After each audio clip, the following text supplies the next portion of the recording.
Hi everyone, welcome to Kimbos Comfort Kitchen. And today we're going to do the first installment under skills and tips for the top 6 myths on how to mitigate cutting onions and crying. And as well, we're going to show you the 2 methods that actually work. So the first one is whether or not to use a wooden cutting board or a synthetic board. I've tried both. I find there's absolutely no difference. So that's myth number 1. Number 2, some people have said, put a candle by the cutting board. And while that might be really romantic, it's not exactly efficient. It will burn off some of the sulfenic acid, which is the acid that tears up your eyes, but not enough to make a difference. So again, I call it done. The other one is using goggles. It doesn't work. These don't anyway. These are ski goggles. They got the vents in the sides. I wouldn't use them. I tried it when I was a kid, and not so much. Now there are some goggles that you can buy specifically for cutting onions that don't have the vents in them. But having said that, I've looked at them. They probably do work in terms of cutting out the vapor. But the colored lenses would bother me quite a bit. I mean, normally I have a hard enough time just using my regular glasses. I can't imagine having colored lenses over top of them. And another myth is we'd be looking at would be cutting an onion and quartering it and then leaving it for 15 minutes. I don't know about you, but I don't really have that kind of time. It seems like a waste. It would work, but only for those 4 pieces that you cut. It's actually creating 4 times as much work. When you go back, you have to start dicing everything or slicing it. And again, it's going to start causing more gas to expel at the same time for every cut you make.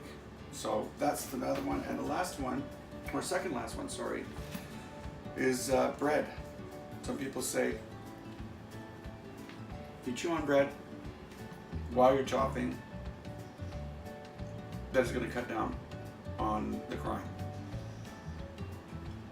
I've tried it as well. I can't tell any difference whatsoever. Some of my colleagues will swear by it and say it does help. Personally, I think it's psychosomatic. I think that just by doing that, it makes them think so. Therefore, ergo, it is. So anyway, the last one is to cut out the root ball of your onion.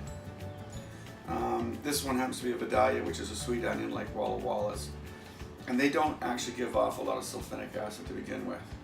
But having said that, this is a myth. I mean, they're saying that most of the acid is in the gas, is in the root ball.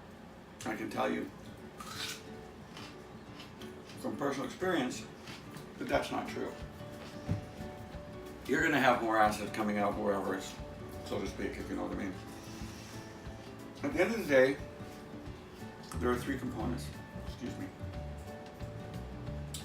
Mom taught me not to eat and talk at the same time. Well, I guess that's a disappointment. The first one, in order to mitigate crying, is to make sure you have a really sharp knife. You should anyway in a kitchen. It's dangerous not to have a sharp knife. You're more likely to hurt yourself with a dull knife than a sharp one. But cutting with an onion with a sharp knife is definitely a good start. And when you're chopping the onion, actually cut. Don't squeeze it. Don't push down on it, because whether it's a sharp or a dull knife, by doing that, you're pushing all the gas and you're mushing it out. If you're cutting through it, you're slicing it clean.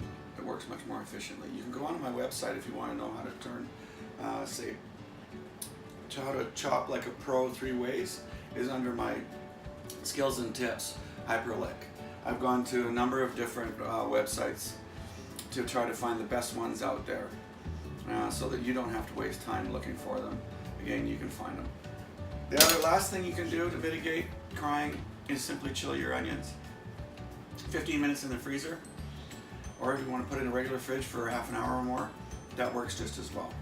And at the end of the day, you're still going to cry a little bit, but I'm hoping that this will show you a way to cut it down to minimal. Anyway, have a great day, and visit me at Kimbos Comfort Kitchen. I'll be putting on new episodes every week. All right, take care.